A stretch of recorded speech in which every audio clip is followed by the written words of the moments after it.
Good morning all of you. Today we will discuss about deduction of third law of motion by the help of conservation of linear momentum, or find out the third law of motion by the help of second law of motion, है ना। संवेग संरक्षण के नियम की सहायता से गति के तृतीय नियम का सत्यापन कीजिए या गति के द्वितीय नियम की सहायता से गति के तृतीय नियम का निगमन कीजिए। दोनों ही सवाल रूप है ना, जो दो रूप हैं इसके ऐसे आ सकते हैं। और तरीका इसका कैसा होगा इसको हम देखते हैं। बहुत इजी है, कोई बड़ा काम नहीं है। ठीक है, स्टार्ट करते हैं, प्रूव करते हैं इसको। तो ले लेते हैं, दो वस्तुएं ले लेते हैं हम। माना कि दो वस्तुएं हैं आपके पास में ए और बी, और दोनों वस्तुएं उनका जो संवेग है दोनों वस्तुओं का वो P1 और P2 है, और उन पर कोई बाहर से बल नहीं लग रहा है, उन पर कोई बाह्य बल नहीं लगता दोनों पर, लेकिन वो दोनों है ना, लेकिन वो दोनों वस्तुएं क्या करती हैं, एक दूसरे पर बल अवश्य लगाते हैं। ठीक है, और अगर एक दूसरे पर बल लगाते हैं तो आपको मालूम है पहली वस्तु के द्वारा दूसरी वस्तु पर लगने वाला बल जो हो जाएगा वो F21, और दूसरी वस्तु के द्वारा पहली वस्तु पर जो बल लगता है वो F12 होता है। ठीक है, इतना सबको मालूम है। तो यही बातें मैं यहाँ पर अभी बोर्ड में लिख देता हूँ। ठीक है, तो माना कि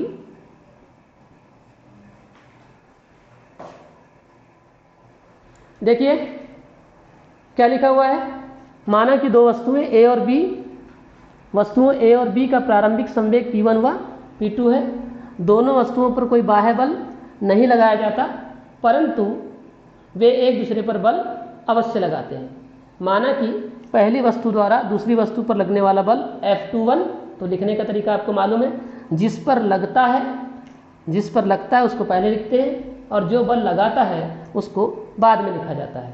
ठीक है, तो माना कि पहली वस्तु द्वारा दूसरी वस्तु पर लगने वाला बल, तो दूसरी वस्तु पर बल लगा इसलिए F21 लिखा गया, तथा दूसरी वस्तु द्वारा पहली वस्तु पर लगने वाला बल दूसरे के द्वारा पहले पर लगने वाला बल F12 हो, तब रेखीय संवेग संरक्षण के नियम से। हाँ, रेखीय संवेग संरक्षण का नियम क्या होता था बताओ। द्विकर्ण निकाय के लिए रेखीय संवेग संरक्षण का नियम क्या होता था, बोलिए। क्या लिखे थे लास्ट में जो आपने पॉइंट लेके आया था, वो क्या लेके आया था, बोलिए।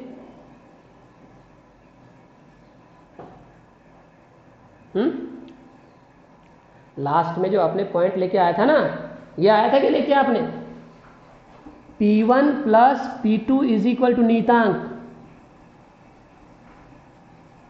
याद करिए, आए थे लेके। एक कर्ण निकाय के लिए आपने P इज इक्वल टू नीतांक लाया था। द्विकर्ण निकाय तो भाई दो वस्तुएं हैं ना यहाँ पर A और B, तो उसके लिए क्या हो जाएगा, P1 plus P2 is equal to क्या हो जाएगा, नीतांक हो जाएगा। यस, बोलो। अच्छा, फिर इसके पहले की क्या स्थिति थी बताओ, पहले की क्या स्थिति थी। यदि P1 plus P2 is equal to था तो उसके ऊपर की स्टेप क्या हुआ करती थी, ऐसा हुआ करती थी कि del P1 plus P2 is equal to 0, ऐसे तो लिखा था। Del P1 plus P2 is equal to 0, तो P1 plus P2 is equal to नीतांक लिखा था आपने, ऐसे किया था कि नहीं। अब उसका हमको उल्टा चलना है। ठीक, यस। हाँ, अब बताइए, del P1 plus del P2 is equal to 0 लिखा जा सकता है, कोई डाउट।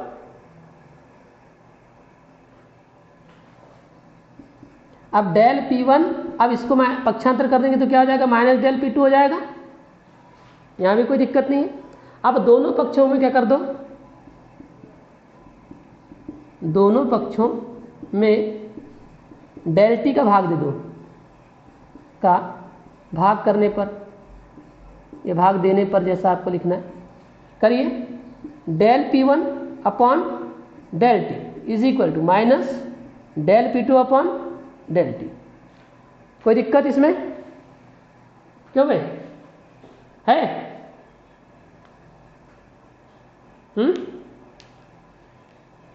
है क्या। इसको क्या कर देते हैं, समीकरण नंबर 1 दे देते हैं। ठीक, हाँ। अब गति के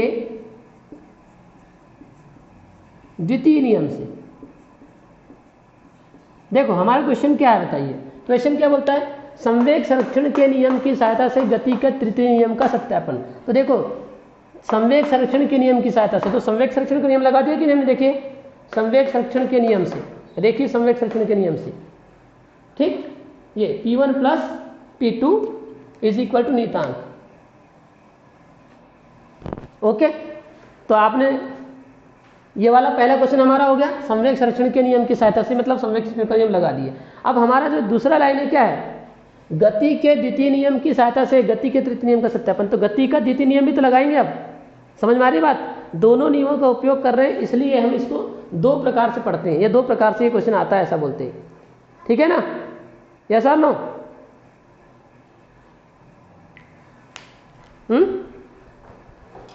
ठीक, अरे बोलो, बात समझ में आ रही है?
अब देखो, अच्छा गति का द्वितीय नियम क्या होता है बताओ? एक तो होता है F is to M A वाला, और दूसरा क्या होता है? दूसरे टाइप से क्या होता है बताइए?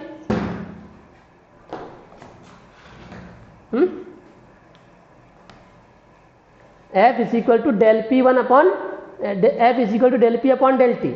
तो यहां पर हमारे पास में F12 और F21 है, तो उस आधार पर बताइए F12, तो F12 इज इक्वल टू कितना होगा बताइए?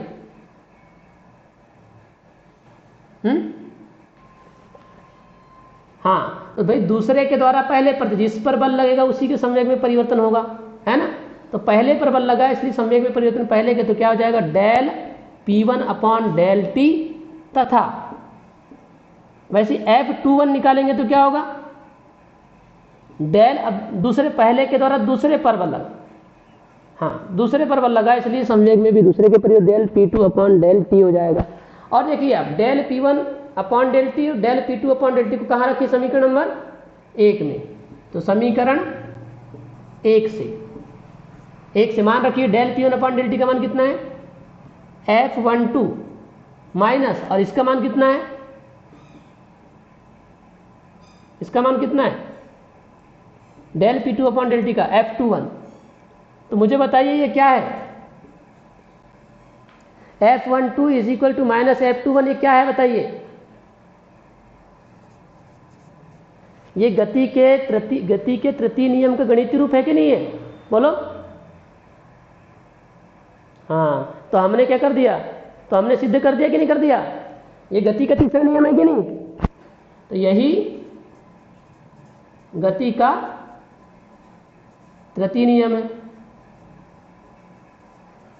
ठीक, तो इस तरह से क्या कर देते हैं हम इसको सिद्ध कर देते हैं। बहुत आसान है, 1 से 2 बार यदि आप पढ़ते हैं इसको तो बहुत आसानी से क्या हो जाएगा? आपसे बन जाएगा, है ना?